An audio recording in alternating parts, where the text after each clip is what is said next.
pujian dan syukur kami hanya untuk-Mu Tuhan. Sebab itu kami boleh bersyukur kalau kami ada sampai saat ini itu karena Tuhan, itu karena kebaikan Tuhan, itu karena kasih Tuhan yang begitu besar buat setiap kehidupan kami. Oleh sebab itu kami mau bersuka cita, kami mau menyembah Tuhan, kami mau memuji-muji nama-Mu. Terima kasih Bapa, terima kasih Yesus. Setiap kita yang mau memuji Tuhan, sama-sama kita katakan amin, haleluya. Berapa banyak yang percaya bahwa hidup dalam rukun bersama dengan Tuhan itu sungguh indah, amin. Yes, kita mau pujian. Sungguh alangkah baiknya, sungguh alangkah indahnya bila kita hidup rukun bersama, amin. Yes. Mari Bapak Ibu Saudara, kita mau menari buat Tuhan.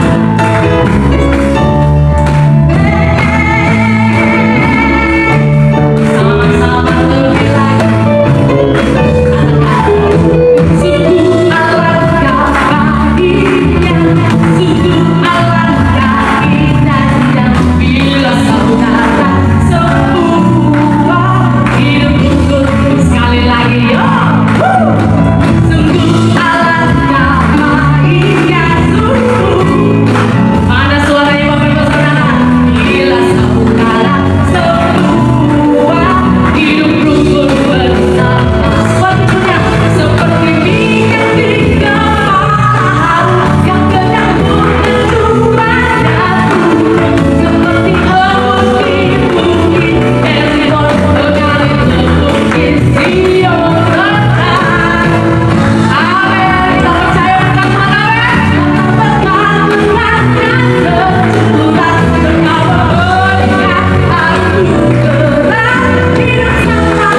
Tetap bersemangat, amin. Kita bersemangat. Walaupun firman Tuhan mengatakan 2 atau 3 orang berkumpul dalam nama Tuhan, Tuhan hadir, amin. Kita lebih dari 2 atau 3 orang itu. Kita percaya Tuhan hadir di tempat ini. Haleluya. Mari Bapak Ibu Saudara, kita mau siapkan hati kita mau menerima kebenaran firman Tuhan. Kita mau merasakan kerinduan Tuhan. Kita mau duduk diam seperti Maria. Dia tidak mau meninggalkan, dia mau mengambil bagian, duduk diam mendengar apa yang Tuhan ingin bicarakan. Percayalah Bapak Ibu Saudara, kita tidak akan pernah sama lagi ketika kita datang. Lebih baik satu hari berjumpa di rumah Tuhan daripada 1000 hari tempat kami percaya. Terima kasih. Satu hal yang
lebih baik satu hari di pelataran daripada 1000 hari di tempat lain. Bapak, ajar kami untuk selalu merindukan hal itu Tuhan. Di tengah situasi banjir saat ini, kami boleh duduk diam, datang di hadirat-Mu untuk bersama-sama menikmati berkat daripada-Mu. Itu semua kami percaya itu karena anugerah-Mu Tuhan, kebaikan-Mu Tuhan, untuk boleh hadirkan kami di tempat ini. Terima kasih Tuhan. Kalau sementara kami akan duduk diam, mendengarkan sharing firman Tuhan, berbicara Tuhan, isi hati-Mu yang memberkati kami semua yang hadir di tempat ini. Terima kasih Bapa, di dalam nama-Mu yang kudus, nama Tuhan Yesus Kristus. Mari semua yang siap mendengarkan firman Tuhan bersama, katakan amin. Silakan dulu Bapak Ibu, silakan duduk. Kalian datang yang bisa dihitung. Saya mau mengucapkan terima kasih untuk Pak Pendeta Yeki Melon, juga sahabat saya Pastor Renan Bolan bersama Ibu Kena, semua yang hadir, pelayan-pelayan Tuhan, Ibu Vera, Pak Yoke, Efraim dan Yohanes, juga Gojimi, Apal, terima kasih. Andi juga sudah hadir. Secara khusus saya juga ingin berterima kasih kepada adik dari almarhum istri saya yang sudah hadir, keluarga. Ada Pak Rio, Ibu Wayan, anak-anaknya juga, dan ada Derry, Eva dan Cheryl. Mereka adalah keluarga yang setia melayani Tuhan. Banyak hal yang mereka teladani untuk saya bersama istri. Kesetiaan mereka luar biasa. Dalam segala hal mereka tetap setia bersama Tuhan. Haleluya. Kita semua diberkati malam hari ini. Haleluya. Amin. Ya. Sebenarnya keluarga besar saya juga ingin datang tadi beribadah. Tadi sempat saya ke rumah mama. Saya juga nggak yakin sampai ke Telukong karena jalan banjir semua. Puji Tuhan, sepupu saya tadi yang tinggal di Citraland 1 menawarkan saya, mau ikut saya nggak? Saya mau ke Telukong. Puji Tuhan, saya ikut. Masuk lewat ring road Cengkareng, udah deg-degan, depan udah macet, mau naik tol udah macet. Wah, ini pasti banjir. Sebenarnya saja pas sampai atas itu tol dalam kota sudah stuck, ada pohon tumbang, depan banjir juga jalanan. Saya puji Tuhan bisa pelan-pelan lewat.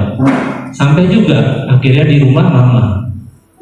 Di sana harusnya kumpul semua, tapi ada beberapa yang nggak bisa kumpul karena ada yang tinggal di Muara Angke, Muara Baru, itu banjirnya katanya sepinggang.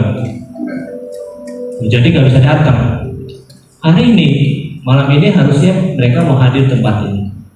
Tapi puji Tuhan, kalau kita bicara waktu Tuhan, ya seperti inilah kita boleh datang, kita sama-sama untuk diberkati bersama-sama. Terima kasih. Ya, itu sekilas info. Kita langsung masuk ke firman Tuhan. Malam hari ini kita akan berbicara tentang waktu Tuhan. Waktu Tuhan yang kita sebut dengan Kairos. Tapi malam hari ini kita tidak sedang berbicara tentang hari kiamat ya. Waktu Tuhan itu kan banyak diasumsikan atau dianalogikan dengan kiamat. Itu bukan. Malam hari ini kita nggak bicara tentang kiamat karena level saya belum ke sana. Saya masih belajar apa itu hari kiamat. Tapi kalau yang kita mau pelajari hari ini adalah waktu Tuhan itu adalah Kairos. Waktu Tuhan yang terjadi dalam setiap kehidupan kita, yang dinyatakan dalam setiap aspek kehidupan kita.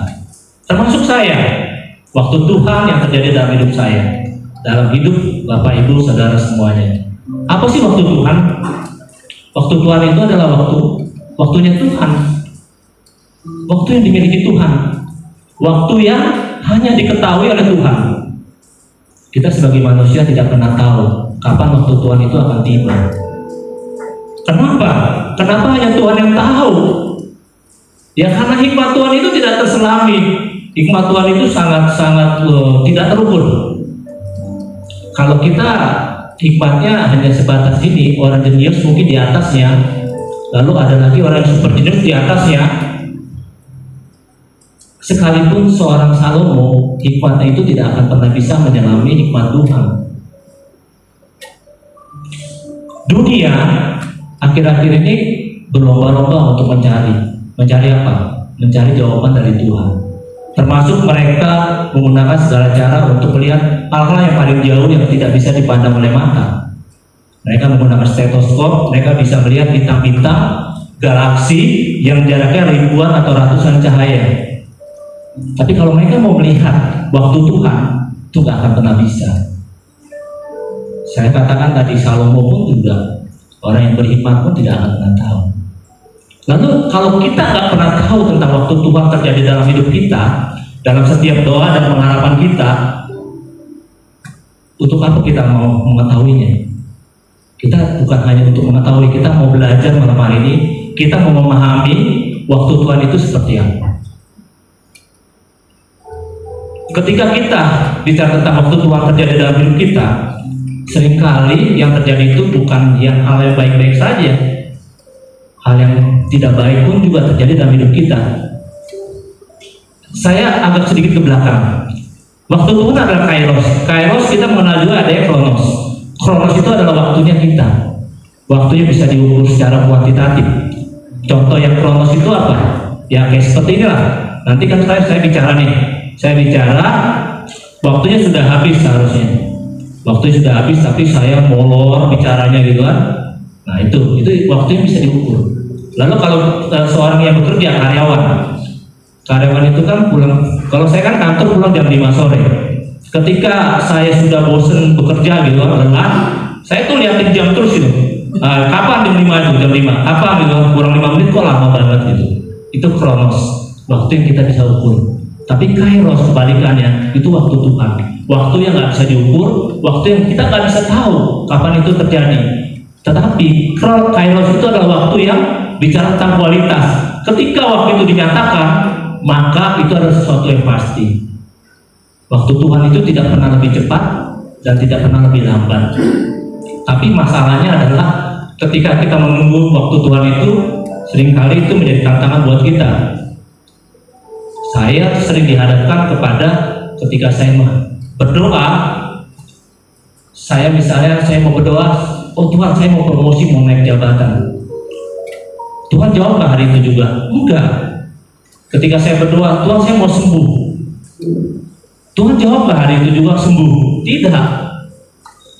Sekalipun kita sudah pernah hidup dalam Yesus, kesetiaan kita kepada Yesus, seringkali malah banyak yang ketika kita menunggu waktu Tuhan, iman mereka digoncangkan. Karena apa? Ketika kita bicara tentang waktu Tuhan, ketika itu nggak dinyatakan, kita nggak sabar, maka yang terjadi adalah apa? Kita putus asa. Kok waktu Tuhan kok nggak tiba gitu? Padahal Tuhan sudah nyatakan dalam firman Tuhan. Dia sudah nyatakan dalam firman-Nya bahwa ketika Tuhan menyatakan waktunya, maka semuanya akan indah pada waktunya. Bicara tentang indah pada waktunya adalah kita harus berserah bahwa ketika kita percaya pada Tuhan, ketika kita percaya bahwa Tuhan akan menyatakan waktunya, maka yang terjadi pada kita adalah akan indah pada waktunya. Kita bicara ini, kita coba baca di Pengkhotbah 3 ayat 11 ya. Pengkhotbah 3 ayat 11, saya bacakan buat Bapak Ibu. Pengkhotbah pasal 3 ayat 11, demikian firman Tuhan, Ia, Allah, membuat segala sesuatu indah pada waktunya. Bahkan, Dia memberikan kekekalan dalam hati mereka. Tetapi manusia tidak dapat menyelami pekerjaan yang dilakukan Allah dari awal sampai akhir. Nah, tadi saya bicara, kenapa Tuhan, waktu Tuhan itu kita tidak pernah diselami. Hikmat Tuhan itu nggak terselami. Ini Tuhan nyatakan dalam Pengkhotbah pasal 3 ayat 11. Padahal Tuhan sudah memberikan kekekalan dalam hati kita. Kekekalan dalam hati kita artinya adalah bahwa kita memiliki pengharapan yang kekal. Pengharapan yang kekal, dan kita juga diberikan kekekalan bahwa kita memang akan pernah bisa untuk menyelami apa yang menjadi pikiran dan waktu Tuhan. Seperti itu. Ini di Pengkhotbah 3 ayat 11. Itu bunyinya. Nah, sekarang pertanyaannya, bagaimana mengetahui waktu Tuhan itu kapan dinyatakan dalam hidup kita untuk setiap doa dan harapan kita? Kapan? Kapan waktunya Tuhan untuk menyatakan? Pertanyaan ini sering bahkan ada beberapa orang dari kawan saya yang berseberangan ya kepercayaannya, bertanya sama saya, Ferdi, kamu punya Tuhan Yesus, kamu tahu kapan Tuhan Yesus jawab doa kamu? Saya katakan hanya menjawab, saya tidak pernah tahu, saya hanya berbicara tentang iman. Ketika Tuhan yang saya tahu, ketika Tuhan menyatakan waktunya kepada saya, maka semuanya itu baik buat saya, indah buat saya, seperti itu. Lalu apa sih dasar dari bahwa kita tidak akan pernah tahu bahwa waktu Tuhan akan dinyatakan kepada kita? Kita baca ayatnya di Wahyu pasal 16 ayat 15 yang bagian A ya. Begini, firman Tuhan menyatakan seperti ini. Lihatlah, aku datang seperti pencuri. Berbahagialah dia yang berjaga-jaga. Nah, Tuhan datang seperti pencuri. Kalau pencuri datang, kalau kita sudah tahu dia mau mencuri, itu namanya bukan pencuri ya, itu bukan maling ya. Berarti namanya ketangkep basah gitu, seperti itu ya. Ketangkep basah atau apa namanya? Berarti main-main gitu kan. Udah mau mencuri, kita udah jaga-jaga gitu kan, kita tangkap gitu kan. Jadi namanya bukan mencuri, seperti itu ya. Jadi pencuri itu datang ya seperti itu ya. Waktu Tuhan itu seperti itu. Tuhan datang seperti waktu Tuhan itu datang seperti pencuri yang kita tidak akan pernah tahu. Tapi ayat selanjutnya bunyinya seperti, berbahagialah dia yang berjaga-jaga. Makanya Tuhan selalu mengatakan berjaga-jagalah. Karena ketika kita berjaga-jaga, endingnya kita pasti berbahagia.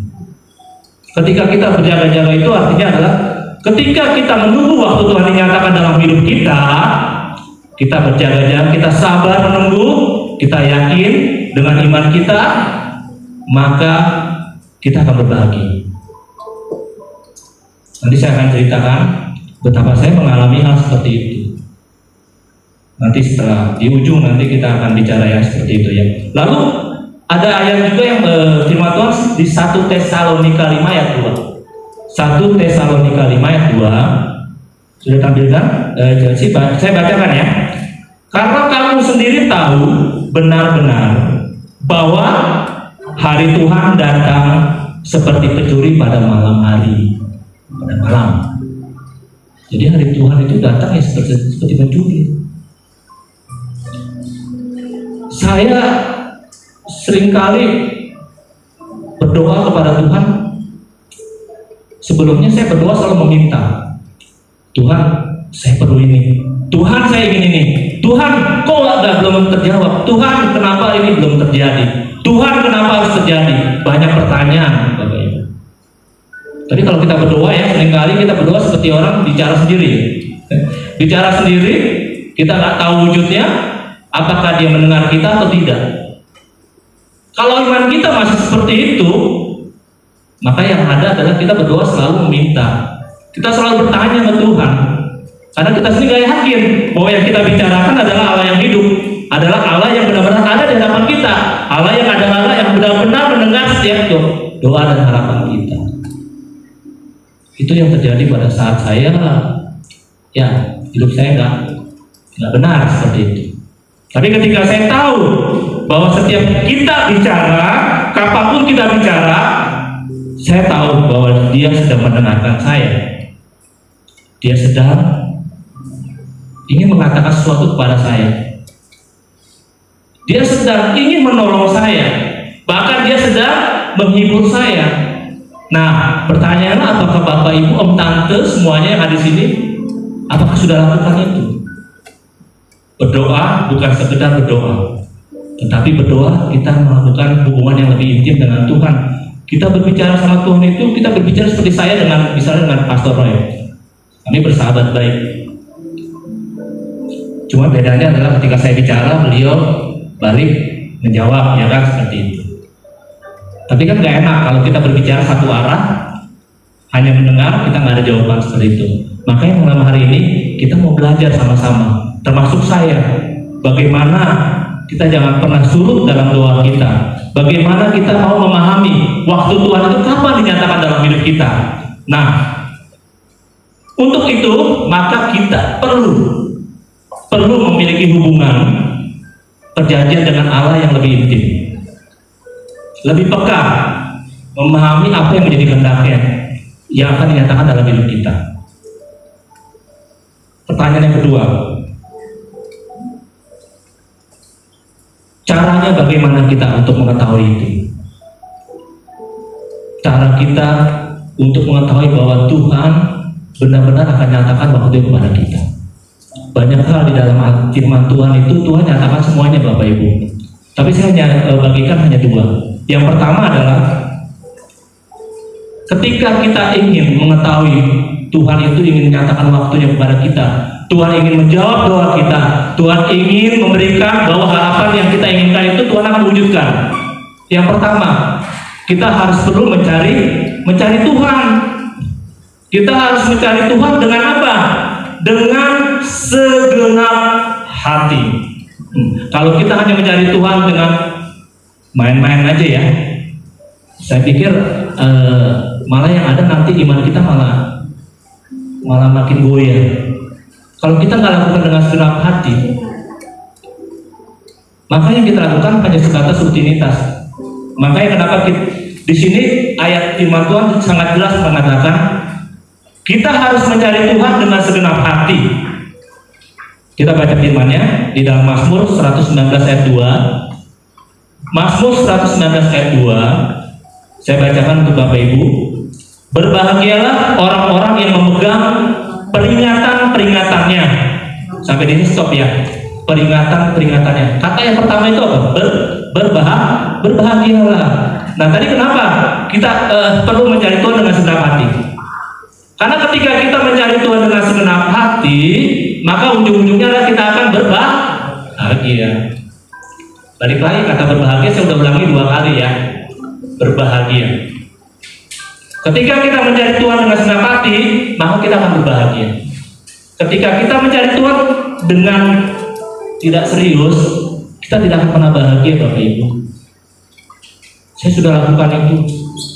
Saya berdoa hanya untuk rutinitas saja. Ketika saya cari Tuhan, berdoa, memuji, menyembah Tuhan dengan tidak sungguh-sungguh, dengan tidak segenap hati, saya nggak merasakan apapun dalam hidup saya, perubahan apapun nggak. Malah saya punya beberapa alasan untuk kecewa sama Tuhan. Ketika saya bangkrut, saya punya alasan untuk kecewa sama Tuhan. Ketika saya harus keluar dari perusahaan yang besar, saya punya alasan untuk kecewa sama Tuhan. Saya lakukan tetap berdoa. Saya cari Tuhan. Tuhan, kenapa saya seperti ini? Tadi saya bilang, saya lebih banyak bertanya. Tuhan, kenapa saya harus terjadi seperti ini? Kenapa saya harus bangkrut? Kenapa saya harus keluar dari pekerjaan saya? Yang jelas-jelas perusahaan besar.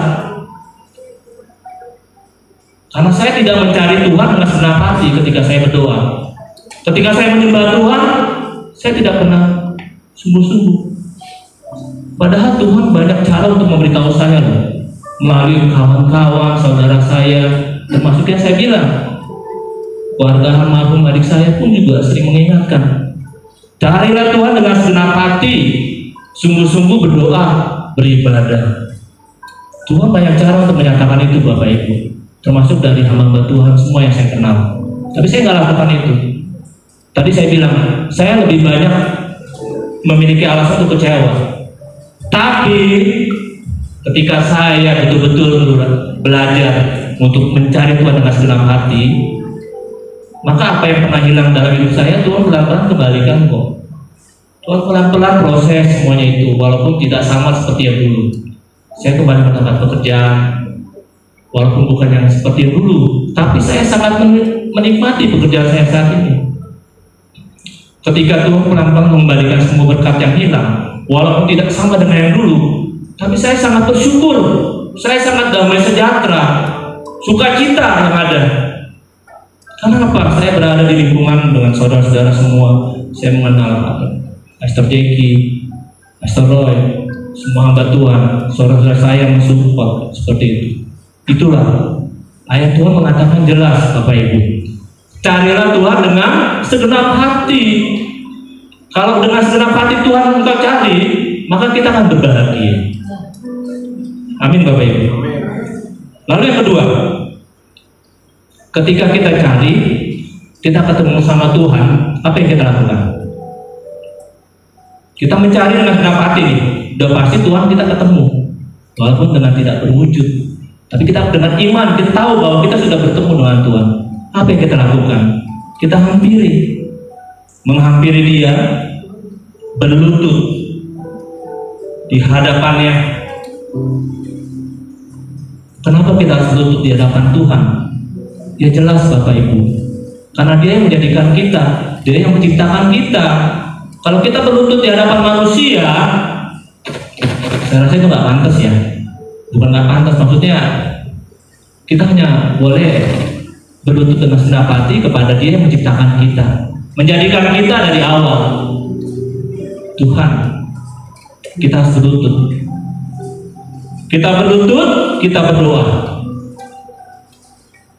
Kita sampaikan semua apa yang menjadi keluhan kita, semua apa yang menjadi keinginan kita, apa yang menjadi harapan kita. Kita berlutut, kita sampaikan semuanya dengan segenap hati. Kalau kita sudah berlutut, masakan Bapak lihat kita dengan sungguh-sungguh, sudah anaknya berlutut seperti itu, Bapak kita di surga nggak tergerak hatinya.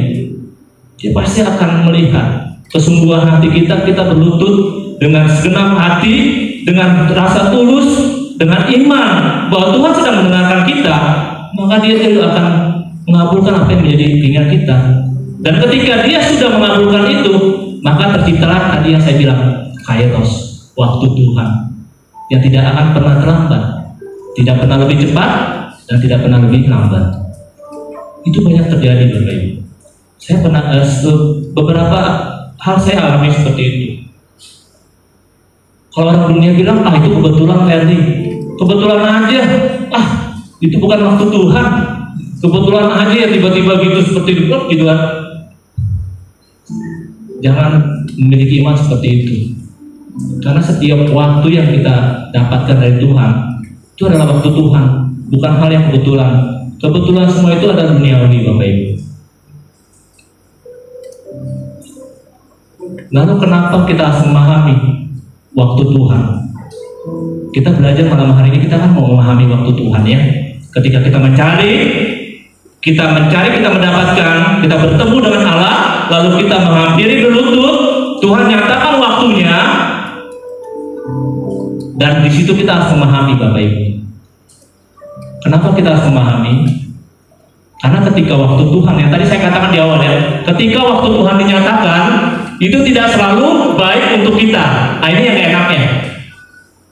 Waktu Tuhan dinyatakan kepada kita, itu nggak selalu baik untuk kita. Itu menurut kita. Tapi menurut Tuhan itu yang terbaik.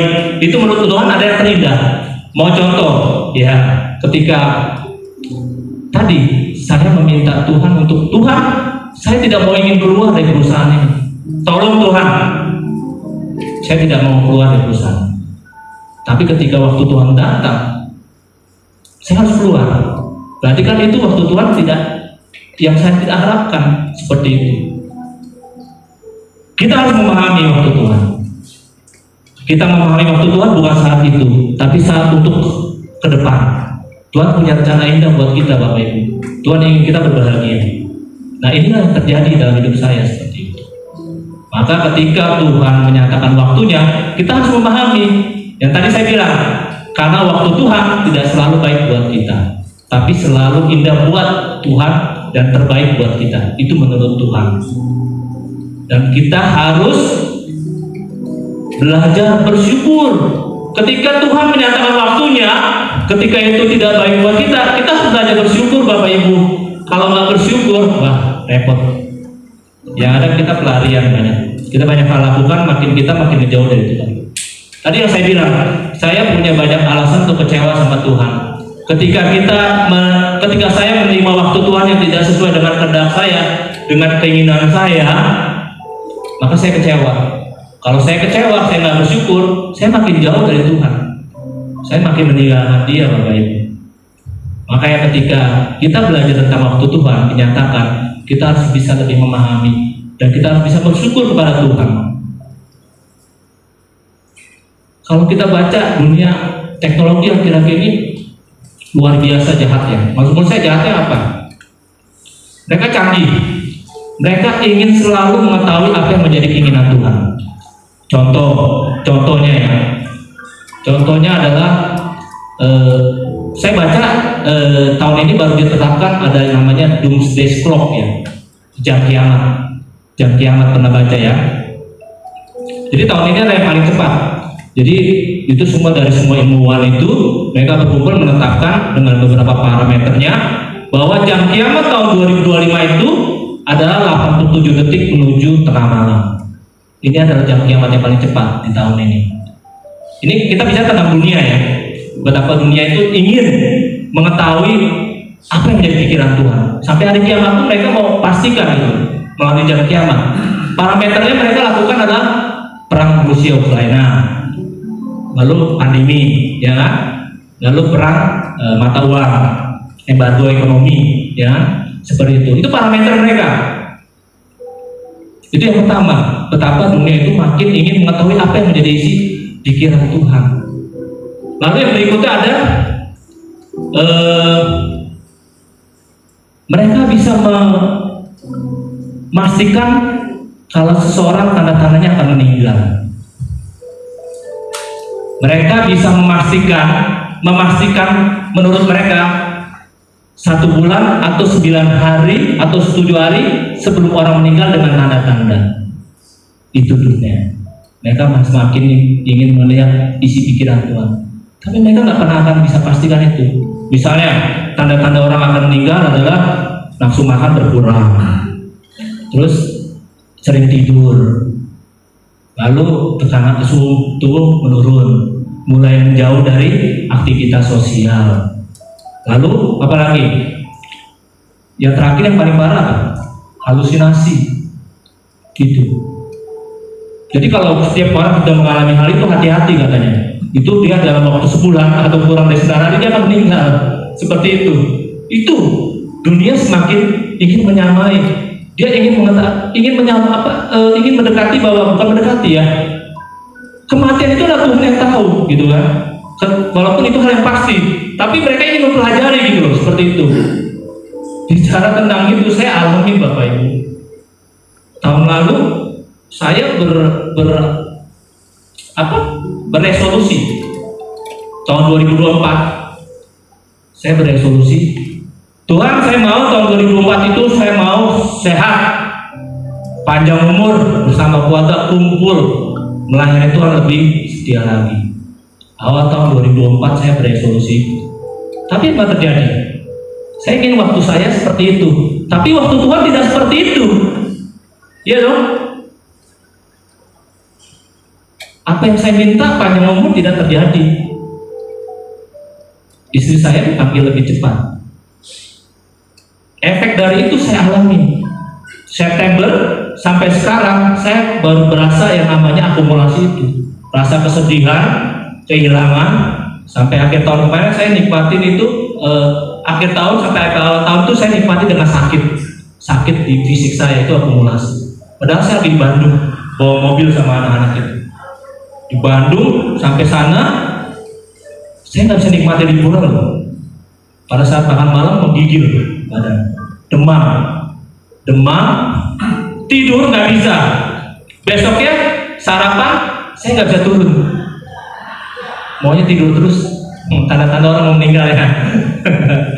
Nggak mau makan, maunya tidur terus, ya dong. Akhirnya saya pulang bawa mobil juga, mobil adik saya bawa. Dari mulai hotel itu badan saya udah meriang, sakit semua, mata udah kunang-kunang. Masuk tol Pastur, baru mulai masuk tol Pastur, di depan saya mobil jadi 2, 1 jadi 2. Dalam nama Yesus saya bilang, nyampe nggak di rumah? Puji Tuhan nyampe. Sampai di rumah, apa yang saya ambil? Kamar, masuk kamar, saya tidur langsung. Tidur lagi, karena benar-benar demam meriang. Malam harinya saya nggak bisa tidur. Apa yang saya lakukan? Apa yang terjadi sama saya? Saya mulai berhalusinasi. Karena saya demam tinggi saya, demam sakit semua, halusinasi. Saya sudah cerita sama beliau. Saya izin boleh sharing ya Pak sedikit ya. Ketika tengah malam, saya merasa bahwa saya itu sudah tidak pernah namanya sakit seperti ini. Tiba-tiba depan saya ada malaikat terang. Malaikat terangnya wujudnya itu istri saya, almarhum. Dia melihat saya seperti itu. Atau apa yang saya lakukan? Secara manusiawi saya memiliki kerinduan, saya ingin peluk dia dong. Saya ingin berbicara dengan dia dong. Tapi kalau saya lakukan itu, berarti saya salah. Karena itu bukan istri saya. Yang di hadapan saya adalah malaikat terang yang menyerupai wujud istri saya seperti itu. Sama seperti Saul. Nanti baca ayatnya seperti itu. Puji Tuhan, Tuhan tolong saya. Ketika saya ingin berbicara, saya tidak bisa berbicara. Ketika saya ingin bergerak, saya tidak bisa bergerak. Jadi saya tidak lakukan apa-apa. Saya hanya memandang saja. Tahap terakhir dari apa yang dunia bilang tanda-tanda orang mau meninggal, halusinasi saya sudah lakukan, sudah alami. Saya meninggal nggak? Itu bulan lalu. Sampai hari ini saya masih sehat, puji Tuhan kan? Itu dunia jahatnya. Bukan jahat, semakin dia ingin menyamai kita seperti itu. Menyamai apa? Menyamai Tuhan. Dia ingin memastikan kapan orang bisa meninggal seperti itu. Lalu ada satu lagi, mereka sedang meneliti tentang namanya terminal lucidity. Terminal lucidity itu adalah gejala di mana seseorang yang sudah sekarat, koma, sakit parah, tidak bisa bangun, tidak bisa tidur, tidak bisa makan, tiba-tiba satu hari dia bisa berbicara, dia bisa bergerak, dia bisa beraktivitas, dia bisa mengingat sesuatu yang dia sudah lupa. Dia bisa beraktivitas, dia bisa berbicara, bergembira, menceritakan masa lalu dia. Orang yang sudah sekarat, sudah koma, tiba-tiba dia bisa sehat seperti itu. Nah itu dunia juga sedang meneliti itu. Ternyata itu menurut dunia itu adalah tanda-tanda orang mau meninggal juga. Ketika orang masuk dalam tahapan terminal lucidity, maka bisa dipastikan kurang dari 7 hari orang itu akan meninggal. Memang sih saya pernah ketika kakek saya stroke, tiba-tiba dia bisa sembuh, dia bisa berdiri. 3 hari kemudian dia meninggal. Lalu papa saya ketika itu dia sakit, tidak bisa bangun, paginya dia malah pagi hari dia sehat, minum kopi, ngobrol, besoknya pulang, meninggal seperti itu. Tapi saya tidak pernah mau percaya seperti itu, karena hidup mati kita ada di tangan Tuhan. Tuhan yang putuskan kapan kita mau check out. Beliau, Pastor Jeki selalu bilang, banyak yang check out, tapi semua itu hanya Tuhan yang tahu. Jadi Bapak Ibu, kita malam hari ini kita mau belajar sama-sama bahwa ketika Tuhan menyatakan waktunya kepada kita, kita harus memahaminya, menyikapinya dengan bersyukur, mengucap syukur, bersabar selalu. Tunggu waktu Tuhan yang terbaik dinyatakan dalam hidup kita. Karena apa? Imani bahwa waktu Tuhan itu pasti indah pada waktunya, dan ketika kita menerimanya, maka kita akan berbahagia. Itu saja firman Tuhan malam hari. Haleluya. Tuhan Yesus memberkati. Ya, saya boleh nyanyi ya. Saya boleh nyanyi sebentar, nanti kita nyanyi bareng-bareng ya. Kita nyanyi.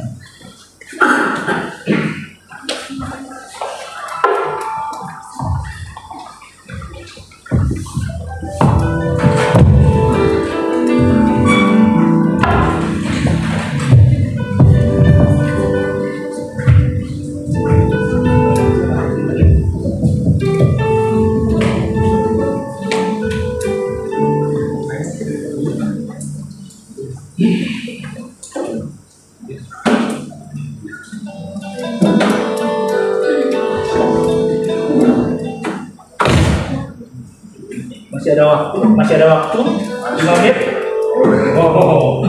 Kita nyanyi, nanti setelah saya nyanyi kita nyanyi bareng ya. Oke.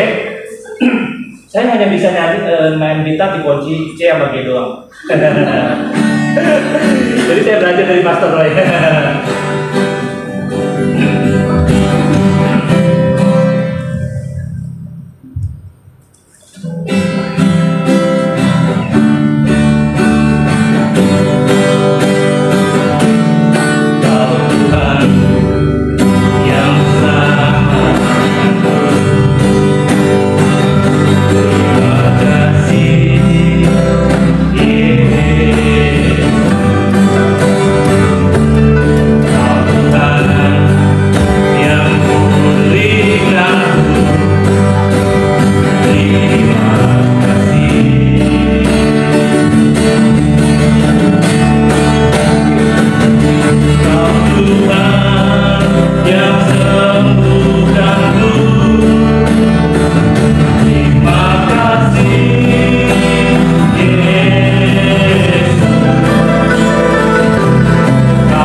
anugerah-Mu yang luar biasa di dalam setiap hidup kami.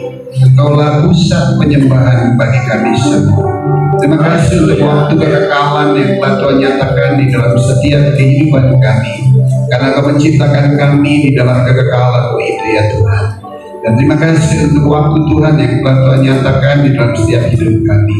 Hari ini adalah hari penyelamatan itu. Hari ini adalah hari perkenanan itu. Hari ini adalah hari perkenanan Tuhan di dalam setiap hidup kami. Terima kasih untuk kasih dan kuasa-Mu yang sudah ada di dalam kami, sehingga kami berjalan senantiasa terus bersama-sama dengan Engkau di dalam kekekalan yang kami boleh menikmati saat sekarang ini. Kami hidup di dalam Engkau dan Engkau hidup di dalam setiap kehidupan kami.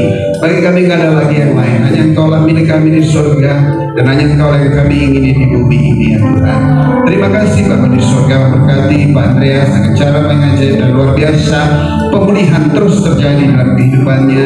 Tuhan boleh pakai dia dengan cara mengajar dan cara yang luar biasa, sehingga boleh menjadi alat bagi hormat dan kemuliaan nama Tuhan, dipulihkan dan memulihkan yang lain. Terima kasih usaha pekerjaannya juga Tuhan Yesus senantiasa memberkati. Kedua anak-anaknya boleh tumbuh kembang dengan sempurna, seterus dengan pemahaman, pengertian, pengetahuan, pengenalan mereka akan Tuhan. Berkat yang sama juga menjadi bagian dalam setiap kehidupan kami. Terima kasih Bapa di surga, di dalam nama Yesus kami dah ucap. Saudara percaya diberkati Tuhan, katakan bersama saya, amin. Silakan dulu sebentar. Sudah ada yang mau bersaksi? Askip ya. Rumahnya kebanjiran. Iya betul sih. Memang saya semalam juga sampai istirahat di rumah jam 3 tuh. Ya puji Tuhan ya, saya nggak bisa bayangin kalau hari ini nggak ada ibadah. Berarti saya di rumah sehari-harian dengan penuh penyesalan. Udah nggak bisa kemana-mana, kenapa nggak ibadah? Ternyata sekalipun nggak bisa kemana-mana dan saya harus di rumah, nggak jadi penyesalan. Kenapa? Karena kita beribadah. Amin. Ya bersaksi sedikit ya, saya ganti deh kesaksiannya.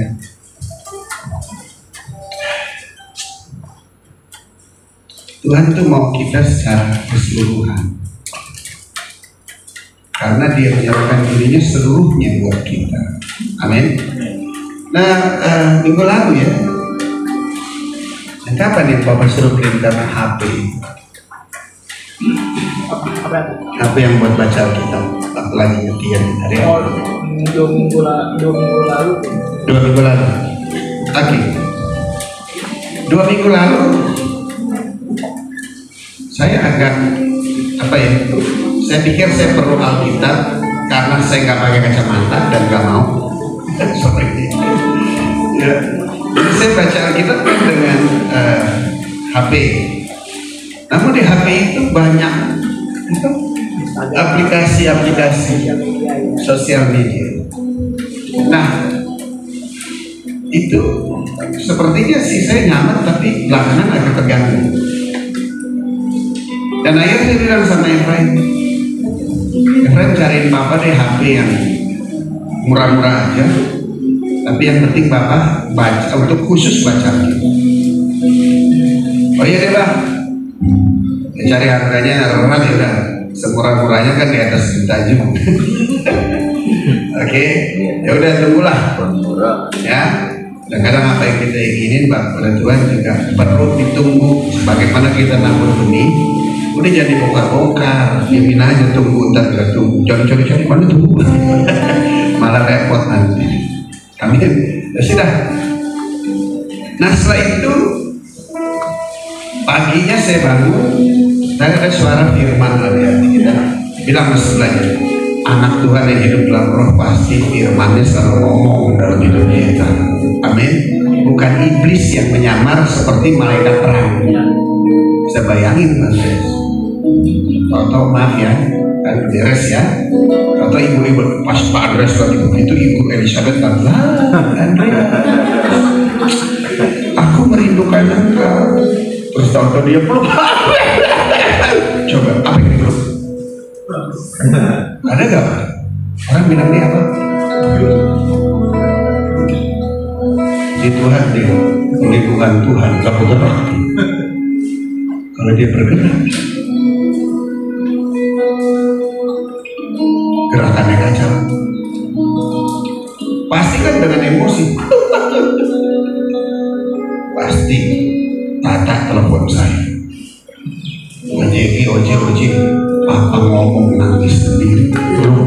ngomong pada orang yang ada. Itu namanya iblis menyamar seperti malaikat terang. Betul, contohnya seperti Saul. Nah,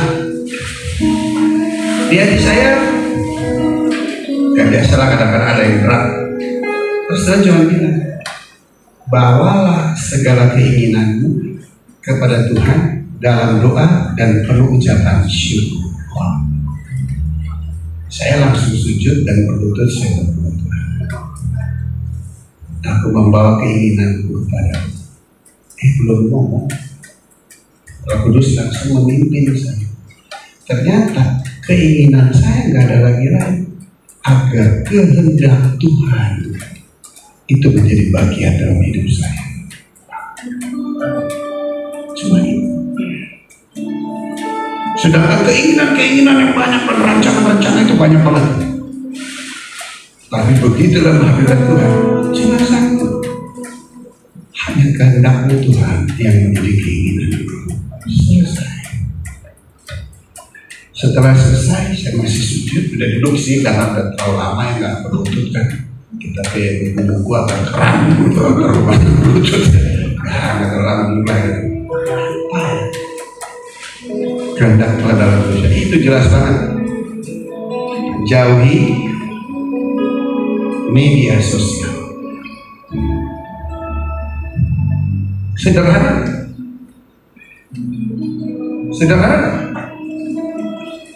Cuman mudah kan?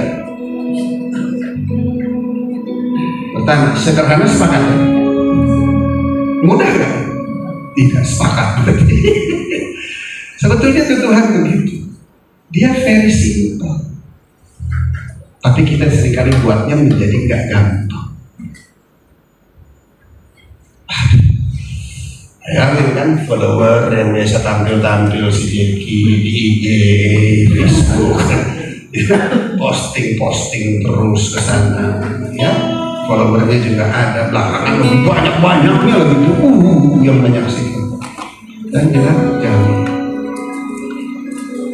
langsung ya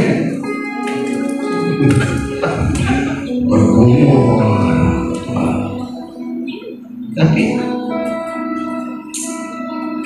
kasihnya udah ada di dalam kita. Dia ini sudah ada dalam kita. Suaranya selalu menuntun kita. Dan yang diminta sesungguhnya sangat sederhana. Menjadi gak gampang karena kita punya pikiran membuat itu menjadi tidak sederhana. Sampai akhirnya pada sore gak langsung iya, ada malunya Tuhan. Gak langsung iya. Sampai siang, sore, baru malam itu saya hapus semua media saya. Jadi teman-teman yang kirim media Instagram, Facebook, saya udah bisa lihat lagi. Terus saya sempat berdiskusi Tuhan, gimana ntar kurang promosi. Tuhan bilang ini, kamu tuh jadi hamba Tuhan sebelum ada promosi begitu. Kamu pikir media sosial itu mempromosikan kamu? Saya yang membawa dan mempromosikan kamu. Amin.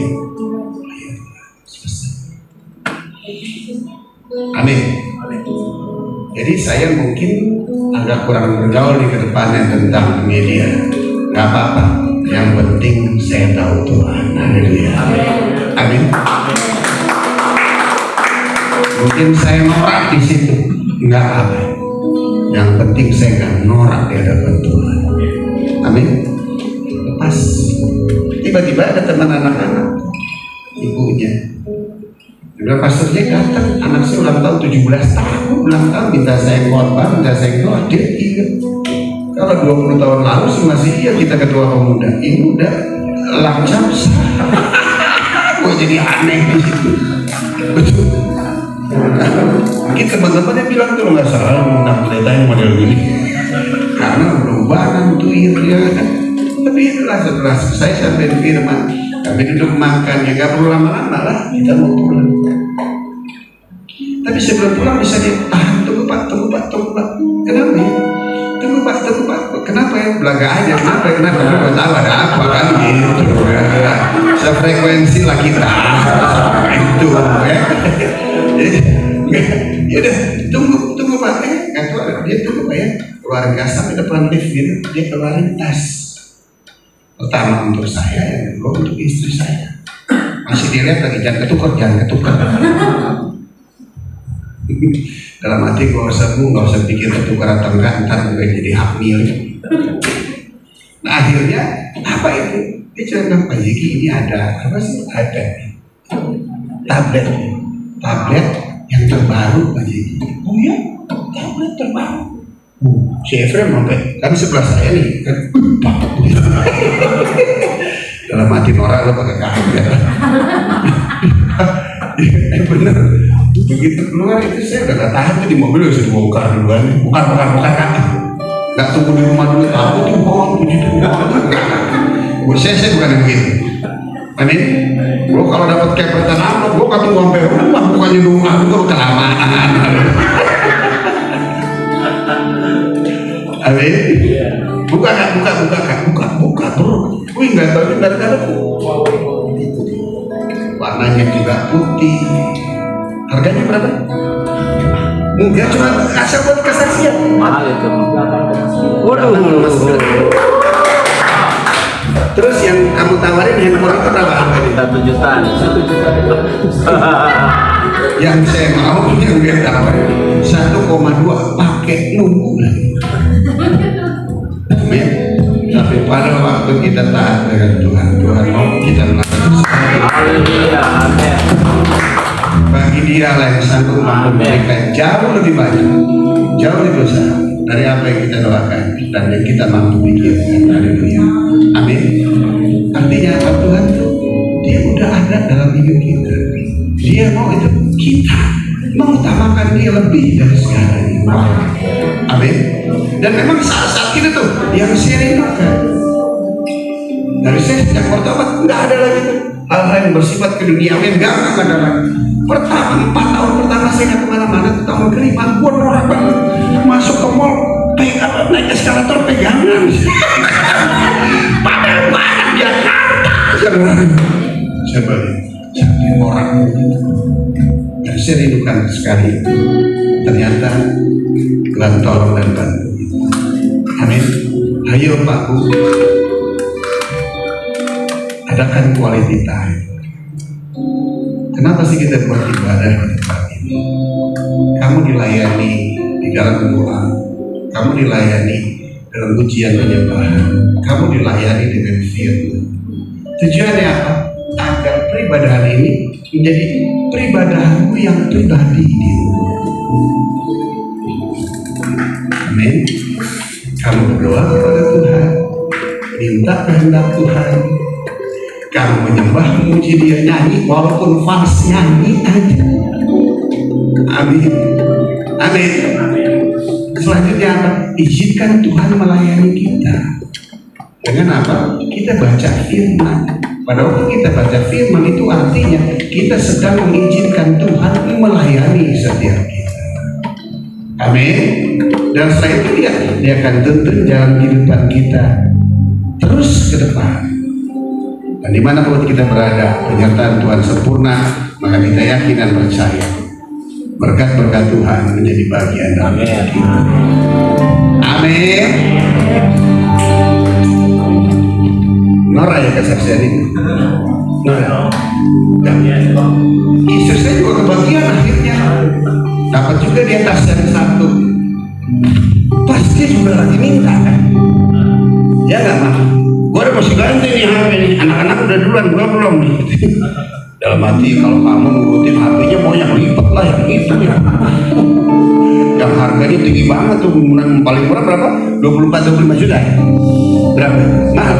Nggak apa-apa itu, ibu-ibu emang begitu, sama semua ibu-ibu di sini ngomongnya begitu. Iya kan? Cuman saya ya udah ulur tarik ya, puji Tuhan, termasuk dia juga dapat. Anak-anak langsung bilang, Tuhan mah dapat kan yang baru dari Tuhan. Tapi ya saya percaya dia agak happy. Kenapa? Sekalipun nggak seperti yang abang dia inginkan, tetapi yang paling enggak kan sesuai dengan dia inginkan. Yang penting handphone baru. Amin. Ya ini kecil saja, ya sesuatu yang kecil. Tapi lihat Tuhan tuh dia very simple. kita seringkali tersandung itu dengan hal-hal yang kecil, dan itu menghambat kita sendiri. Oleh sebab itu ayo, ya, jangan mengabaikan sesuatu yang kecil, tapi kalau perhatian dalam sesuatu yang kecil, nanti yang besar datang dalam kehidupan kita. Amin. Oke, kita akan menjadahi peribadatan kita sehingga banyak berdiri. Haleluya. Haleluya. Bapa di surga, terima kasih untuk peribadatan yang boleh ada terus di tempat ini. Biarlah kiranya yang kami kerjakan merupakan kehendak Tuhan, dan semua boleh menyenangkan hati Tuhan. Terima kasih Tuhan, terima kasih Tuhan. Engkau tidak akan pernah menyerah dengan kami, Engkau tidak pernah bosan dengan kami. Engkau senantiasa kuat dan Engkau senantiasa mengasihi setiap kami. Terima kasih Bapa di surga, terima kasih Tuhan. Segala hormat, pujian, syukur dan kemuliaan kami kembalikan kepadamu. Memberkati semua rekan-rekan yang ambil bagian dalam hari Engkau di tempat ini. Kami berada di tempat ini karena kami telah terlebih dahulu dilayani dengan Tuhan. Suatu kehormatan bagi kami kalau kami boleh mengambil bagian dalam pekerjaan Tuhan. Terima kasih Bapa di surga, berdoa biar kiranya berkat-berkat yang ajaib dan luar biasa selalu senantiasa menyertai setiap hamba Tuhan dari sekarang sampai selama-lamanya. Terima kasih Bapa di surga, kami juga berdoa untuk bangsa negara kami Indonesia, para pemimpin bangsa dan semasa Indonesia yang dalamnya. Kami berdoa untuk keadaan sosial, ekonomi, budaya, politik dan keamanan negeri kami serahkan sepenuh ke dalam tangan Tuhan. Kami menyatakan dalam tempat ini bahwa Indonesia menyembah Yesus Kristus Tuhan. Haleluya. Terima kasih Bapa di surga, kami juga berdoa dan bersyukur Tuhan untuk tempat di mana kami tinggal. Tuhan memberkati seluruh para pengurus apartemen ini. Tuhan senantiasa memberkati daripada cleaning service, teknisi, para security yang ada. Tuhan senantiasa memberkati staff-staff yang ada di kantor. Tuhan Yesus memberkati mereka. Biar akhirnya kinerja mereka disertai dengan pertolongan Tuhan di dalam nama Yesus Kristus. Terima kasih Bapak surga, kami serahkan di kota Jakarta, bahkan lingkungan di mana kami tinggal. Tuhan, kau melihat kondisi keadaan yang ada. Kami berdoa di dalam nama Yesus Tuhan. Gerakan setiap orang yang bertanggung jawab atas kota ini. Kami berdoa dalam nama Yesus Tuhan. Biarlah seluruh para petugas yang ada bisa mengadakan antisipasi pencegahan terlebih dahulu dari segala sesuatu yang akan datang menjadi permasalahan itu kebanjiran. Terima kasih Bapak di surga. Hamba berdoa biar kiranya pompa-pompa yang ada boleh diaktifkan sehingga genangan-genangan boleh surut kembali di dalam nama Yesus. Terima kasih Bapak di surga. Segala hormat, puji, syukur, kemuliaan kami kembalikan kepadamu dan semua rekan kami, sahabat kami, kekasih Tuhan yang kami saling bersama dengan kami dimanapun mereka berada. Kami lepaskan berkat kepada mereka semua di dalam nama Yesus Kristus. Terima kasih Bapak di surga. Kami akan menyidai peribadatan kami dalam sebelumnya. Engkau sendirilah yang memberkati kami. Kekasih Tuhan akan nanti kami pikiran kepadanya dan terimalah berkat dari tempat yang maha tinggi. Dan curahlah kiranya segala berkat. Tuhan memberkati engkau dan melindungi engkau. Tuhan menyinari engkau dengan wajahnya dan memberikan engkau kasih karunia. Tuhan senantiasa menghadapkan wajahnya kepadamu dan memberikan engkau damai sejahtera, anugerah, kasih karunia dari Tuhan Yesus Kristus. Kasih Allah Bapa yang maha sempurna serta penyertaan, perlindungan, pemeliharaan, penghiburan dan kekuatan terus menyertai kita semua dari saat sekarang ini hingga Tuhan Yesus datang yang kedua kali menjemput kita di awan kemuliaan bahkan sampai selama-lamanya. Haleluya. Kita menjadikan Tuhan datang bersama saya. Amin.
Terima kasih.